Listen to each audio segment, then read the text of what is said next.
এক অহংকারী রাজকুমারী এক গরিব জেলের উপর অত্যাচার করল। তারপর তার জীবনে নেমে এলো এমন এক ঘটনা যা তাকে ধ্বংস করে দিল। একটি কালো সাপ তাকে দংশন করে, যার কারণে তার মৃত্যু ঘটে। সবাই তাকে কবরস্থানে দাফন করে আসে, কিন্তু পরদিন দেখা যায় কবর ফাঁকা, শরীরটি নেই। কে চুরি করলো তার মরদেহ? জানতে হলে আপনাকে শুনতে হবে এই অদ্ভুত রোমাঞ্চকর গল্পটি।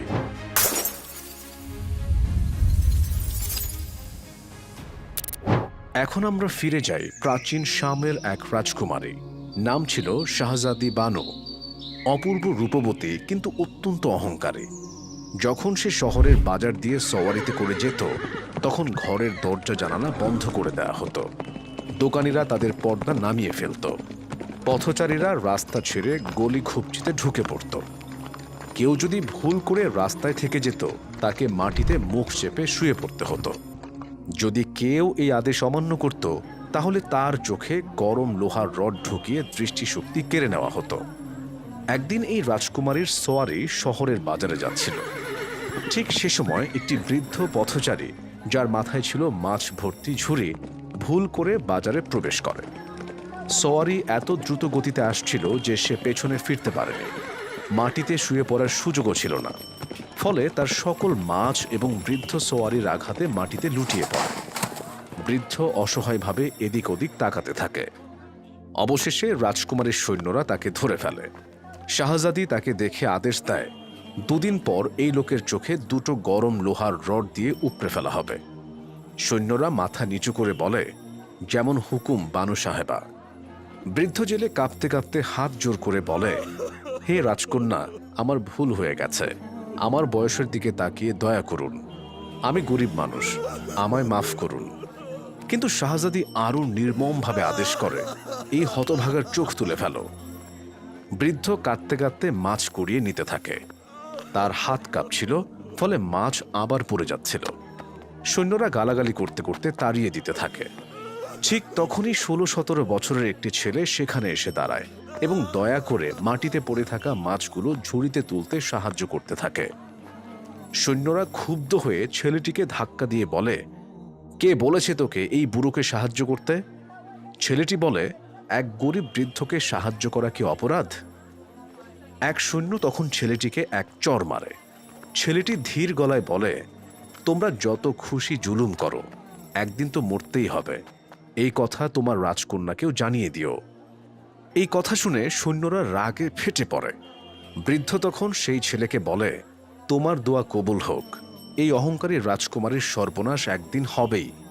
এরপর সৈন্যরা বৃদ্ধকে নিয়ে যায় এবং রাজপ্রাসাদে নিয়ে গিয়ে শাস্তি দিতে প্রস্তুত হয়। এদিকে রাজকন্যা বানু রাজভ্রমণ শেষ করে ফিরে আসে। তার উপদেষ্টা গুলজার বললেন, রাজকন্যা, দয়া করে এই গরিব মানুষকে মাফ করে দিন। কিন্তু বানু রেগে গিয়ে বলেন, আমি যখন একবার তীর ছুঁড়ে দিই তার ফেরানো যায় না। আমি আমার হুকুম ফিরিয়ে নেই না। উপদেষ্টা চুপ করে যান, কারণ বেশি কিছু বললে নিজেই বিপদে পড়বেন। এদিকে সেই রাজকন্যার প্রাসাদ ছিল কঠোর পাহারায় ঘেরা। রাতে ঘুমের সময়ও দাসী ও সৈন্যরা তার পাহারায় থাকত। কিন্তু সেদিন অদ্ভুতভাবে সে আদেশ দেয়, আজ আমি একা ঘুমাবো। রাতে ঠিক সেই ছেলে জানালা দিয়ে প্রাসাদে প্রবেশ করে। সে দেখে ঘরের মাঝে একটি দামি ফুলদানি রাখা, তার ভেতরে বিভিন্ন রঙের ফুল এবং তার উপর একটি লাল হীরকখণ্ড। তার আলোয় পুরো ঘর ঝলমল করছে। ছেলেটি চুপি চুপি হিরেটা নিয়ে নিজের পাগড়িতে রেখে দিয়ে চলে যায়। সকালে রাজকন্যার ঘুম ভেঙে দেখে ঘর অন্ধকার। সে আতঙ্কে ঘণ্টার শিকল টানে। পুরো প্রাসাদ কেঁপে ওঠে। সবাই ছুটে আসে। রাজা ও রানী ছুটে এসে জানতে চান কি হয়েছে। রাজকন্যা কাঁদতে কাঁদতে বলে, আমার হীরা চুরি হয়ে গেছে। রাজার আদেশ, পরদিন সন্ধ্যার মধ্যে চোরকে ধরা না গেলে সবাইকে শাস্তি পেতে হবে। সকাল হতেই রাজা ঘোষণা দেন, যে হীরা উদ্ধার করে আনবে তাকে পুরস্কৃত করা হবে। ঠিক দুপুরবেলা এক তরুণ যুবক, যার মাথায় পাগড়ি, এসে সালাম করে বলে, আমি সেই হীরা নিয়ে এসেছি। রাজা খুশি হয়ে বলেন, পুরস্কার হিসেবে তুমি কি চাও? ছেলেটি বলল, বাদশাহ সালামত, 2 দিন আগে রাজকুমারী বানু এক গরিব বৃদ্ধ পথচারীর চোখ তুলে নেওয়ার আদেশ দিয়েছিলেন। আমি চাই আপনি সেই হুকুম ফিরিয়ে নিন এবং এই 5 জন সৈন্যের পিঠে চাবুক মারা হোক। কারণ তারা সেই গরিব মানুষকে ধরে এনেছে এবং আমাকে অপমান করেছে। বাদশাহ জিজ্ঞেস করলেন, তোমার ওই পথচারীর সাথে সম্পর্ক কি? ছেলেটি বলল, কোনো সম্পর্ক নয়, শুধুমাত্র তার দুঃখ দারিদ্র্য আর অসহায়তা দেখে আমার মায়া লেগেছে। সে যদি ভুল করে রাজকুমারীকে দেখেও ফেলে তাতে রাজকুমারের কি ক্ষতি হতো? বাদশাহ প্রধানমন্ত্রী ফারুক আহমদের দিকে তাকিয়ে বললেন, এই পথচারীকে আমি ক্ষমা করে দিলাম, তাকে মুক্ত করে দাও, তবে এই ছেলেটিকে এবং 5 জন সৈন্যকেও কারাগারে পাঠিয়ে দাও। ছেলেটি চিৎকার করে বলল, আমার অপরাধ কি? আমি চোর নই। বাদশাহ বললেন, তুমি সেই হীরা চুরি করেছ। ছেলেটি বলল, আমি তো পথচারীকে বাঁচাতে চুরিটা করেছে। বাদশাহ বললেন, ব্যাখ্যার প্রয়োজন নেই। ছেলেটি রেগে গিয়ে বলে, যদি আমায় বন্দি করেন তবে মনে রাখবেন একদিন আমি আপনার রাজমুকুট চুরি করব, আর আপনি আমাকে ধরতেও পারবেন না। বাদশাহ বললেন, মূর্খ ছেলে, ভুলভাল কথা বলো না। এরপর তিনি সৈন্যদের ইশারা করলেন এবং তারা ছেলেটিকে ধরে নিয়ে গেল। মন্ত্রীদের আদেশে বৃদ্ধকে মুক্ত করা হয় এবং সৈন্যদের 20টি করে 20 চাবুক মারা হয়। রাজকুমারী হীরা ফিরে পেয়ে খুশিতে বাদশার গলায় ঝাঁপিয়ে পড়ে বলে, আব্বাজান, এই চোরকে কঠোর শাস্তি দিন। বাদশাহ বললেন, আমি তাকে জেলে পাঠিয়েছি এবং ভাবছি আগামীকাল সকালে লোকসমক্ষে তার 2 হাত কেটে ফেলা হবে, যাতে সবাই শিক্ষা নিতে পারে। রাজকুমারী বললেন, এই সিদ্ধান্ত একদম ঠিক। ও তো আপনার রাজমুকুট চুরির হুমকি পর্যন্ত দিয়েছে। বাদশাহ বললেন, ওর হাত কেটে ফেলার আগেই যেন সে আমার ঘরে পৌঁছাতে না পারে। তারপর প্রধানমন্ত্রীকে আদেশ দিলেন, আজ শহর জুড়ে ঘোষণা করে দাও যে কাল সকালে চোরের 2 হাত কাটা হবে, সবাই যেন এসে দেখে। মন্ত্রী বললেন, ঠিক আছে, যদি এখনই তাকে শাস্তি না দেওয়া হয় তবে সে ভবিষ্যতে বড় ডাকাত হয়ে উঠবে। সেই রাতেই মন্ত্রী জেলখানায় ছেলেটিকে জানালেন, তুমি যদি চুরি না করতে তবে এই অল্প বয়সে এত কঠিন শাস্তি পেতে না। ছেলেটি হেসে বলে, তোমরা সবাই পাগল, কে আমার হাত কাটবে শুনি? সূর্য ওঠার আগেই আমি এখান থেকে পালিয়ে যাব। মন্ত্রী জেলারকে আদেশ দিলেন, আজ রাত কড়া পাহারা দাও এবং ভেতরে পুরোপুরি অন্ধকার রাখো। জেলার বললেন, আপনি নিশ্চিন্ত থাকুন, এই ছেলে তো নয়, একটা পিঁপড়েও বাইরে যেতে পারবে না। রাত কেটে গেল। সকালে মন্ত্রী এসে দেখে হাতকড়া আর পায়ে পরানো শৃঙ্খল মাটিতে পড়ে আছে, দরজা জানালা সব বন্ধ, কিন্তু ছেলেটি নেই। তিনি জেলারকে ডেকে চিৎকার করে বললেন, তুমি পাহাড়ের মধ্যে থেকে ওকে কিভাবে যেতে দিলে? জেলার ভয়ে কাঁপতে কাঁপতে বলল, স্যার, আমি নিজে রাতভর পাহারায় ছিলাম, একটু পরপর ভিতরে গিয়ে দেখেছি, কিছুই বুঝতে পারছি না ও কিভাবে বের হলো। মন্ত্রী রেগে গিয়ে রাজার কাছে অভিযোগ করলেন। রাজা রাগে গর্জে উঠলেন, যে যতজন সৈন্য রাতে পাহারায় ছিল সবাইকে জেলে ঢোকাও এবং সকাল সন্ধ্যা 20 করে 20 চাবুক মারা হোক। সারা দিন রাজা চরম রাগে থাকলেন, কারো সঙ্গে কোনো কথা বললেন না, এমনকি রানী ও রাজকুমারীকেও দেখা দিলেন না। রাতে তিনি আগেই বিছানায় চলে গেলেন। সকালে রাজকুমারী বাবার কাছে এসে দেখে তিনি বিষণ্ণ। সে বাবার কাঁধে হাত রেখে বলল, আব্বাজান, আপনি এত মন খারাপ করে আছেন কেন? রাজা উত্তর দিলেন, গতকাল ছেলেটি পালিয়েছে আর আজ রাতেই সে আমার রাজমুকুট চুরি করে নিয়ে গেছে। রাজা বললেন, ও এমনভাবে আসে যেন কারো চোখেই পড়ে না, আর যা চায় নিয়ে যায়। রাজকুমারী বলল, আমার মনে হয় সে এই প্রাসাদের কোনো দাসের সঙ্গে মিলে গেছে, না হলে প্রাসাদে প্রবেশ করার সাহস পায় কিভাবে? রাজা বললেন, আমার বিশ্বাস বৃদ্ধ পথচারীর সাথে তার সম্পর্ক আছে, তাই তাকে ধরে আনা হোক আর ঘোষণা দেয়া হোক যে তাকে সাহায্য করবে তাকেও কঠিন শাস্তি দেওয়া হবে। রাজকুমারী বলল, এটা দারুণ পরিকল্পনা। রাজার সঙ্গে সঙ্গে প্রধানমন্ত্রীকে ডেকে পরিকল্পনা জানালেন। মন্ত্রী বললেন, রাজমুকুট ফিরে পেলে ছেলেটিকে নজরদারিতে রাখা উচিত। রাজকুমারী বললেন, ওকে রশিতে বেঁধে আমার ঘরে রাখব, তারপর দেখি কিভাবে পালায়। মন্ত্রী সৈন্যদের আদেশ দিলেন, বৃদ্ধ পথচারীকে ধরে আনো। 1 ঘন্টার মধ্যে সৈন্যরা ঘোড়ায় চড়ে বৃদ্ধকে ধরে আনল। রাজা তাকে রাজকীয় অতিথিশালায় পাঠালেন এবং শহরে ঘোষণা করলেন, বৃদ্ধের চোখ তুলে নেওয়া হবে এবং তার চিল কাককে খেতে দেওয়া হবে। এই ঘোষণা শুনেই সেই ছেলেটি প্রচণ্ড রেগে গেল এবং বলল, আমাকে ধরতে না পেরে এখন সেই গরিব বুড়ো মানুষটার উপর রাগ ঝাড়ছেন? রাগে ফুঁসে উঠেছিল সেই রহস্যময় ছেলেটি। কিন্তু বাদশাহ আর শাহজাদির এই পরিকল্পনা সফল হওয়া অতটা সহজ নয়। রাত নেমে এলো। পুরো রাজপ্রাসাদে কড়া পাহারা বসানো হয়। এমনকি বাদশাহ নিজেও ছদ্মবেশে প্রাসাদের নিচে টহল দিতে শুরু করলেন। হঠাৎ সন্ধ্যার সময় অদ্ভুত একটা ঘটনা ঘটে। শাহজাদির ঘর থেকে হঠাৎ এক তীব্র চিৎকার ভেসে এলো, যেন আকাশ কেঁপে উঠল। বাদশাহ, মন্ত্রী আর সৈন্যরা হন্তদন্ত হয়ে ছুটে এলেন। ঘরে ঢুকে তারা দেখলেন শাহজাদি মেঝেতে পড়ে আছেন। বাদশাহ ছুটে গিয়ে তার মাথা কোলে তুলে নিলেন এবং সাথে সাথেই রাজ দরবারের চিকিৎসককে ডেকে পাঠালেন। তাবিব অনেক চেষ্টা করেও শেষমেশ কাপা গলায় বললেন, বাদশাহ সালামত, দুঃখের সাথে বলতে হচ্ছে শাহজাদি আমাদের ছেড়ে চলে গেছেন। তাকে বিষাক্ত সাপ দংশন করেছে।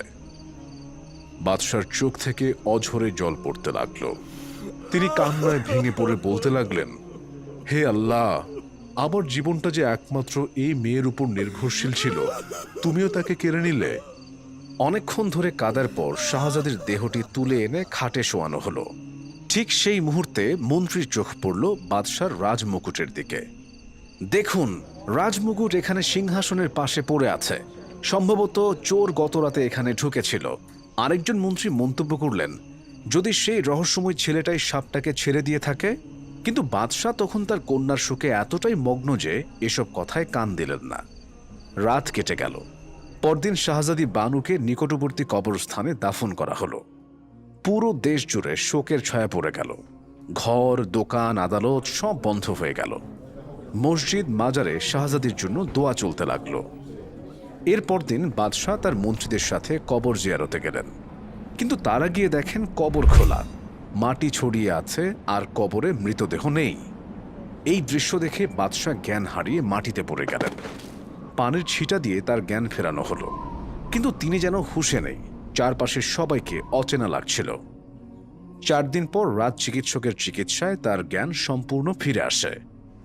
তবে তিনি কন্যার মৃত্যুর চেয়ে বেশি ব্যথা পেয়েছিলেন তার দেহ নিখোঁজ হয়ে যাওয়ায়। তিনি গোয়েন্দা নিযুক্ত করলেন চুরি হওয়া মৃতদেহ খুঁজে বের করতে। গোয়েন্দারা সারা দামেস্ক শহর জুড়ে অভিযান চালাতে লাগল। কিন্তু তারা জানত না চোর এরই মধ্যে দামেস্ক ছেড়ে সিরিয়ার সীমানা পেরিয়ে ফেলে। চোর একটি দ্রুতগতির সাদা ঘোড়ায় করে শাহজাদের মৃতদেহ নিয়ে বাগদাদের দিকে এগিয়ে চলেছে। তার বিশ্বাস বাগদাদে সে নিরাপদ আশ্রয় পাবে। কিন্তু তার মনে দুশ্চিন্তা, বাগদাদ শহরে প্রবেশের সময় সে দেহটি কোথায় লুকাবে। একটি ছোট্ট জনপদের কাছে পৌঁছে সে মৃতদেহটিকে ঝোপের ভেতর লুকিয়ে রেখে কাঠের একটি বড় সিন্দুক কিনে আনে। সেই সিন্দুকে লাশ ঢুকিয়ে আবার যাত্রা শুরু করে। রাত ঘনিয়ে এসেছে। বাগদাদের প্রবেশদ্বার বন্ধ হয়ে যাওয়ার সময়। ঠিক তখনই সে ঢুকল। প্রবেশের সময় এক বণিক তার পথ রোধ করে বলল, আমি প্রতি শুক্রবার রাতে এখানে এসে শেষ আগত ব্যক্তিকে আমার অতিথি বানাই। আজ তুমি শেষ মানুষ, তোমাকেই থাকতে হবে আমার সঙ্গে 3 দিন। চোর তখন দুশ্চিন্তায় পড়ল। ভাবল, যদি এই বণিকের বাড়িতে যাই তাহলে লাশের খবর ফাঁস হতে পারে। কিন্তু যদি কোনো সরাইখানায় যাই, ওখানেও ঝুঁকি আছে। অবশেষে সিদ্ধান্ত নিল এই বণিকের সাথে যাওয়াই নিরাপদ। সে বলল, আপনার মতো সম্মানিত ব্যক্তির অতিথি হওয়া আমার সৌভাগ্য। বণিক হেসে বলল, এটা আমার ভাগ্য যে তুমি আমার দাওয়াত গ্রহণ করেছ। সে চোরকে নিজের প্রাসাদসম বাড়িতে নিয়ে গেল। ঘোড়াটি বাইরে রাখা হলো। চোরকে একটি সুসজ্জিত ঘরে নেওয়া হলো। বণিক বলল, এই ঘরেই তুমি থাকো, সব ব্যবস্থা আছে। এই ঘরে জানালা নেই, দরজা এমনভাবে তৈরি যাতে বাইরের কোনো আওয়াজ শোনা যায় না। চোর তাকিয়ে বলে, এই টেবিলের উপর রাখা ময়ূরটি বেশ পছন্দ হয়েছে আমার। বণিক বলল, এটাতে যন্ত্রপাতি বসানো আছে। যখন সবকিছু সক্রিয় হয় তখন এই ময়ূর নাচতে থাকে। চোর বলল, আমি কি এখন ওর নাচ দেখতে পারি? বণিক বলল, এর নাচের সময় নির্ধারিত আছে। সময় হলে এমনি শুরু করবে, কিন্তু মনে রেখো, যখন এটা নাচবে তখন এর কাছে যেও না। চোর অবাক হয়ে জিজ্ঞেস করল, এটা তো খুব দামি জিনিস মনে হচ্ছে, কোথা থেকে পেলেন? বণিক বলল, এটা আমাকে উপহার হিসেবে দেওয়া হয়েছিল। তারপর সে হাততালি দিয়ে এক দাসকে ডাকলো এবং বলল, যদি খাবার প্রস্তুত হয়ে থাকে তবে এখনই পরিবেশন করো। দাস বলল, স্যার, সব প্রস্তুত আছে। বণিক চোরের হাত ধরে ডাইনিং কক্ষে নিয়ে গিয়ে তাকে খাওয়ালো। খাওয়ার পরে বলল, এখন বিশ্রাম নাও, কাল সন্ধ্যায় আবার দেখা হবে। চোর জিজ্ঞেস করল, আপনি দিনে থাকবেন না? বণিক বলল, না, আমি সকালে বের হই আর সন্ধ্যায় ফিরি। চোর খোদা হাফেজ বলে নিজের ঘরে ফিরে দরজা ভেতর থেকে বন্ধ করল। আরাম করে কিছুক্ষণ পর সে সেই সিন্দুক খুলে শাহজাদির দেহ বের করল। তারপর ছেলেটি পকেট থেকে একটি সাদা রুমাল বের করল এবং নিজের মুখে বাতাস করল। হঠাৎই সে মেঝেতে লুটিয়ে পড়ল এবং রূপান্তরিত হয়ে গেল একটি কালো বিষধর সাপে। সে শাহজাদির পায়ে একটি দংশনের চিহ্ন দেখতে পেয়ে সেখানে মুখ রেখে বিষ চুষতে শুরু করল। মুখ ভর্তি বিষ সে একটি পেয়ালায় থুতু দিয়ে ফেলছিল। চুষতে চুষতে যখন রক্ত বের হতে শুরু করলো তখন সে থেমে গেল। এরপর ঘরের এক কোণে গিয়ে কিছু মাটি চাটলো এবং তৎক্ষণাৎ আবার মানুষে রূপান্তরিত হলো। এদিকে শাহজাদির চোখ খুলে যায়। সে শাহিদকে দেখে বলল, আমার গলায় যেন কাটার মতন কিছু বিঁধছে, একটু পানি দাও। শাহিদ একটি গ্লাসে পানি ঢেলে তার হাতে দিল এবং তাকে ধীরে ধীরে বিছানায় শুইয়ে দিল। তারপর ফলমূল এনে খেতে দিল। খাওয়ার পর শাহজাদির শরীরে কিছুটা বল ফিরে এলো। সে জিজ্ঞেস করল, আমি এখন কোথায়? তুমি কে? শাহিদ উত্তর দিল, আমার নাম শাহিদ জামাল, আমি দামেস্কের বাসিন্দা, কিন্তু এখন বাগদাদে আছি। শাহজাদি একটু চুপ করে থেকে বলল, চোখ খোলার আগে আমি একটি স্বপ্ন দেখছিলাম, খুবই ভয়াবহ স্বপ্ন, কিন্তু এখন মনে হচ্ছে সেই স্বপ্নই যেন বাস্তব হয়ে গেছে। এটা কি রহস্য? শাহিদ জিজ্ঞেস করল, স্বপ্নে কি দেখেছ? শাহজাদি বলল, আমি দেখেছি আমি মারা গেছি। আমাকে নদীর ধারে রাজকীয় কবরস্থানে দাফন করা হয়েছে। হঠাৎ কবর খুলে যায় এবং তুমি আমাকে বের করে একটি সাদা ঘোড়ায় তুলে নিয়ে ছুটতে থাকো। তারপর আমাকে এক ঝোপে লুকিয়ে রেখে কাঠের সিন্দুকে ভরে ফেলো। অনেক পরে সেই সিন্দুক খুলে তুমি একটি সাপে পরিণত হয়ে আমার বিষ চুষতে শুরু করো। এই কথা শুনে শাহিদ হতবাক হয়ে গেল। সে ভাবল, এত কিছু জানলো কিভাবে? ও তো জ্ঞানহীন ছিল। শাহজাদে জিজ্ঞেস করল, তুমি কি ভাবছ? বলো না, আমি কি আমার প্রাসাদে আছি? শাহিদ বলল, তুমি যা স্বপ্নে দেখেছ সেটাই বাস্তব। তোমাকে সাপ দংশন করেছিল। তোমার বাবা ভাবেন তুমি মারা গেছো, তাই কবর দেন, কিন্তু আমি জানি সাপে কাটা মানুষ 3 দিন পর্যন্ত বাঁচে, তাই আমি কবর খুলে তোমাকে নিয়ে এসেছি। শাহজাদি অবাক হয়ে জিজ্ঞেস করল, তুমি আমাকে চেনো কিভাবে? শাহিদ বলল, আমি একসময় তোমার প্রাসাদে হীরা চুরি করতে গিয়েছিলাম, তখন তোমাকে দেখেছিলাম। শাহজাদি জিজ্ঞেস করল, তুমি সাপে কিভাবে রূপ নিলে? তুমি কি জাদুকর? শাহিদ বলল, আমি জাদুকর নই, তবে আমার বাবা মৃত্যুর আগে এই রুমালটি দিয়েছিলেন। এই রুমালের বাতাসে আমি সাপে পরিণত হই এবং মাটি চেটে মানুষে ফিরে আসে। শাহজাদি চোখ বন্ধ করে কিছুক্ষণ ভাবল। শাহিদ বলল, কি ভাবছ? শাহজাদি বলল, আমি ভাবছি যখন সাপ আমাকে দংশন করে তখন আমার আত্মা যেসব দৃশ্য দেখছিল সেগুলোই যেন স্বপ্ন হয়ে আমার সামনে এসেছে। শাহিদ বলল, আমারও তেমনই মনে হয়। এখন এগুলো ভুলে যাও, ঘুমাও। শাহজাদি বলল, ভোর হলে আমাকে আমার আব্বার কাছে নিয়ে চলো, তিনি আমার জন্য নিশ্চয়ই কাঁদছেন। শাহিদ কঠিন স্বরে বলল, তুমি তাকে ভুলে যাও, আমি তোমাকে নিজের জন্য নিয়ে এসেছি, তুমি আমার সঙ্গেই থাকবে। শাহজাদি বলল, আমি একজন রাজকুমারী, আমি একটা সাধারণ চোরের সাথে থাকতে পারবো না। শাহিদ বলল, তবু থাকতে হবে, কারণ এখন তুমি আর রাজকুমারী নও। যদি পালানোর চেষ্টা করো আমি তোমাকে জীবিত রাখবো না। ঠিক তখনই ঘরের ময়ূরটি তার পাখা মেলে নাচতে শুরু করলো। সাথে বাজতে লাগলো নানা রকম বাদ্যযন্ত্রের শব্দ। ময়ূরের পাখায় লাগানো ছিল রঙিন মুক্তা। সেই মুক্তার আলোয় ঘর আলোকিত হয়ে উঠল। হঠাৎ একটি মুক্তা মেঝেতে পড়ে গেল এবং ময়ূরের নাচ থেমে গেল। শাহিদ সেই মুক্তাটি তুলতে যাচ্ছিল। শাহজাদি তাকে থামিয়ে বলল, ওটা পরের জিনিস, হাত দিও না। শাহিদ বলল, আমি তো চুরি করতে যাচ্ছি না। শাহজাদি বলল, তবু স্পর্শ করো না। শাহিদ ওর কথা মেনে নিল। এরপর শাহজাদি ঘুমিয়ে পড়ল, কিন্তু শাহিদ জেগেই থাকল। সে ভাবল, সাপ হয়ে ঘুরে দেখি তো এই জাদুকর বণিকের বাড়িতে কি কি রহস্য আছে। সে আবার রুমাল বের করে নিজের মুখে বাতাস দিল এবং সাপে রূপান্তরিত হয়ে ঘর ছেড়ে বেরিয়ে গেল। হবিলির 20-25টি ঘর সে ঘুরে দেখল, সব ঘরেই দামি জিনিসে ভরা। শেষে সে ছাদে একটি ঘরে পৌঁছালো। এটা একেবারেই আলাদা ছিল। ঘরে শুধু ছিল কঙ্কাল, মৃত মানুষের খুলি আর একটা টেবিল। একপাশে ছিল একটি আয়না, আর জাদুকর ল্যাম্পের চিমনি তুলছিল। ল্যাম্প থেকে ধোঁয়া উঠল, আর সেই আয়নায় স্পষ্ট দেখা গেল সেই মুক্তা, যেটা ময়ূর থেকে পড়ে গিয়েছিল। জাদুকর সেটা দেখে কিছু একটা ভাবছিল। এই দৃশ্য দেখে শাহিদ বুঝে গেল এই লোক বণিক নয়, জাদুকর। আর এই মুক্তা নিশ্চয়ই বিশেষ কোনো গোপন রহস্য বহন করে। তাই সে ভাবল ভাগ্য ভালোই যে ওটা তুলিনি। সে আবার ঘরে ফিরে গিয়ে মাটি চেটে মানুষের রূপ নিল এবং শাহজাদির পাশে কার্পেটে ঘুমিয়ে পড়ল। সকালে দুজনে একসাথে জেগে উঠল।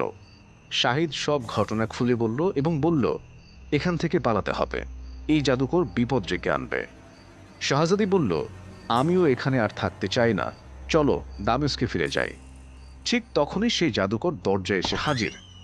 সে শাহজাদির দিকে তাকিয়ে শাহিদকে বলল, এই মেয়েকে আর কখন এলো? শাহিদ বলল, এই মেয়েটি আমার স্ত্রী। ডাকাতদের ভয়ে আমি ওকে একটি সিন্ধুকে করে নিয়ে এসেছে। জাদুকর চুপ হয়ে গেল। তারপর মেঝেতে পড়ে থাকা মুক্তাটি তুলে আবার ময়ূরের পায়ে বসিয়ে দিল। শাহজাদি বলল, আপনি এখন আমাদের অনুমতি দিন, আমরা এখান থেকে যেতে চাই। জাদুকর বলল, এখনই না, আমি আমার অতিথিদের 3 দিন পর বিদায় দেই। যদি মন অস্থির হয় তবে নাস্তা করে আমার বাগান দেখে এসো। ওখানে এমন সব জিনিস আছে যা দেখে তোমরা বিস্মিত হবে। এই কথা বলে সে চলে গেল এবং কিছুক্ষণ পর নাস্তা পাঠিয়ে দিল। নাস্তায় ছিল সিংহের মাংসের কোরমা, আপেলের মোরব্বা, ময়দার পরোটা, রাজকীয় টোস্ট এবং মধু। শাহজাদি আশঙ্কায় বলল, এর মধ্যে এমন কিছু না থাকে যাতে সে জাদু করে রেখেছে। শাহিদ বলল, আমারও তাই মনে হচ্ছে। এখন আমাদের কি করা উচিত? শাহজাদি বলল, আমরা কিছুই খাবো না, না খেয়ে থাকা ভালো। সাফারির অজুহাতে এখান থেকে পালাবো।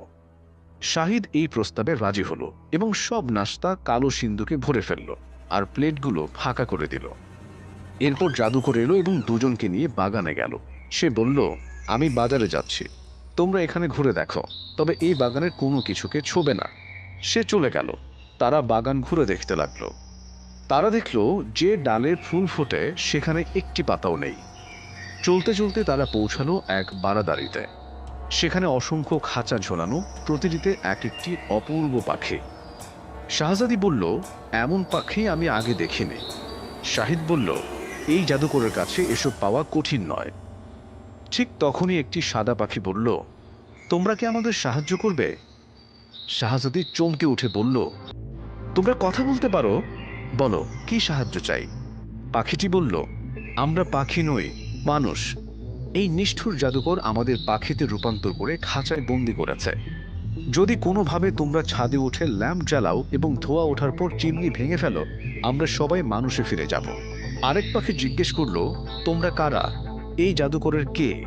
শাহিদ বলল, আমরা তার অতিথি। পাখি বলল, তোমরা কি ময়ূরের নাচ দেখেছ? শাহিদ বলল, হ্যাঁ দেখেছি।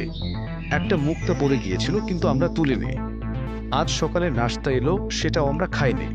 পাখি বলল, এই কারণেই তোমরা বেঁচে গেছ। যদি মুক্তা তুলতে অথবা নাস্তা খেতে, তোমরাও পশুতে রূপান্তরিত হতে বা তার গোলাম হয়ে যেতে। দুজনই রুমে ফিরে এলো। শাহজাদি বিছানায় শুয়ে পড়ল আর শাহিদ ছাদে গেল। সেখানে কাউকে না পেয়ে সে ল্যাম্প জ্বালালো এবং চিমনি তুলল। ধোঁয়া উঠতে লাগলো। সে চিমনিটিকে জোরে মাটিতে আছড়ে ভাঙল। তারপর দ্রুত নিচে নেমে এলো। রুমে এসে দেখে শাহজাদি এক অপূর্ব সুন্দর তরুণের সাথে কথা বলছে। তরুণ সালাম দিল। শাহজাদি বলল, ময়ূরটা গায়েব হয়ে গেছে, আর এই ছেলেটি বলছে সেই ময়ূর ছিল। জাদুকর তাকে পশুতে রূপান্তর করেছিল। শাহিদ বলল, আমি চিমনি ভেঙেছি, তাই জাদুর প্রভাব কেটে গেছে। এখন সবাই আবার মানুষে ফিরেছে। সে বাগানে গেল। দেখে হলুদ ফুলগুলো রঙিন হয়ে উঠেছে এবং দূর থেকে একদল মানুষ এগিয়ে আসছে। তারা কাছে এসে শাহিদকে ধন্যবাদ জানালো এবং বলল, জাদুকর ফেরার আগেই এখান থেকে পালিয়ে যায়। তাদের কার কি অবস্থা জিজ্ঞেস করে শাহিদ জানতে পারল অনেকেই বণিক, কেউ রাজপুত্র, কেউ সওদাগর, কেউ আবার ছদ্মবেশে রাজা। জাদুকর তাদের সব সম্পদ দখল করে রেখেছিল। সবাই বলল, চলো প্রাসাদে গিয়ে নিজেদের মালপত্র খুঁজে আনে। তারা প্রাসাদে গিয়ে যা কিছু পেল তুলে নিল। অন্য মাল না পেয়ে কিছু দামি জিনিসও নিয়ে নিল। শাহিদও অনেক দামি জিনিস নিয়ে সিন্দুক ভরল। তারপর সবাইকে নিয়ে প্রাসাদ থেকে বেরিয়ে গেল। প্রহরীরা চিৎকার করলেও কেউ শোনেনি। সবাই শহরের বাইরে একটি তাঁবু গেড়ে বিশ্রাম নিতে লাগলো। এরপর 2244 জন সওদাগর শহরে গিয়ে মাল বিক্রি করলো। শাহিদও হাজার হাজার স্বর্ণমুদ্রার জিনিস বিক্রি করে একদিনেই ধনী হয়ে উঠল। এদিকে জাদুকর প্রাসাদে ফিরে এলে প্রহরীরা জানালো, আপনার সব অতিথি আজ সকালে মালপত্র নিয়ে চলে গেছে। আমরা বাধা দিলেও তারা কথা শোনেনি। জাদুকরের পায়ের নিচ থেকে যেন মাটি সরে গেল। সে ছুটে বাগানে গিয়ে দেখল ফুল রঙিন খাঁচাগুলো গায়েব। সে ঘামতে ঘামতে ছাদে উঠল। চিমনির টুকরা দেখে চোখে অন্ধকার দেখল। সে কাঁদতে কাঁদতে বলল, হায়, যে চিমনি আমি 10 বছরের সাধনায় পেয়েছিলাম তা ভেঙে গেছে। সে রুমে গিয়ে দেখল ময়ূর গায়েব, খাবার ছড়িয়ে ছিটিয়ে মেঝেতে পড়ে আছে। সব বুঝে গেল, এই ছেলেই সর্বনাশ করল। যদি ও নাস্তা খেয়ে ফেলতো তাহলে ও আমার গোলাম হয়ে যেত। কিন্তু না, ও খুব চালাক, মুখ তো তুলে নে, খায়ও নে। কিন্তু না, এবার ওকে ছাড়ব না। এরপর জাদুকর নিজের ঘরে গিয়ে পোশাক বদলে জ্যোতিষীর বেশে শহর ছাড়িয়ে বাইরে বের হল। সে একে একে লোকজনকে জিজ্ঞেস করতে করতে একটি শিবিরের দিকে এগিয়ে গেল। সেখানে সে গোপনে ঢোকার চেষ্টা করল। তার হাঁটার শব্দ শুনে শাহজাদির সন্দেহ জাগে। তিনি সেই নজুমিকে নিজের তাঁবুতে ডেকে পাঠালেন। মুখ দেখেই জাদুকর দাঁত চেপে ভাবল, এই তো আমার শত্রুর স্ত্রী, আমি একে কিছুতেই ছাড়ব না। এ তো আমার সর্বনাশ করেছে। সে কিছুক্ষণ শাহজাদির হাত দেখে পকেট থেকে একটি বোতল বের করে বলল, এই বোতলটি চোখের কাছে ধরো এবং মনে মনে একটি প্রশ্ন করো। উত্তর তোমার চোখের সামনে বোতলের কাছে ভেসে উঠবে। শাহজাদি বোতলটি চোখের কাছে আনতেই ভেতরে থাকা চেতনা হারানোর ধোঁয়া শ্বাসের সাথে ভেতরে ঢুকে পড়ল। তিনি সঙ্গে সঙ্গেই অজ্ঞান হয়ে পড়লেন। জাদুকর চারপাশে তাকিয়ে নিশ্চিত হলো কেউ দেখছে না। তারপর পেছনের দিক দিয়ে তাকে নিয়ে জঙ্গলের দিকে চলে গেল। এদিকে ঠিক তখনই শাহিদ ফিরে এসে দেখে তার তাঁবু খালি। পাশের লোকদের জিজ্ঞেস করলে তারা জানায়, এক নজুমে এসেছিল কিছুক্ষণ আগে, তারপর আর কাউকে দেখেনি। শাহিদ বুঝে গেল জাদুকরি ওকে ফাঁদে ফেলেছে। তার মনে পড়ে গেল হয়তো ওরা পেছনের দিক দিয়ে বেরিয়ে গেছে।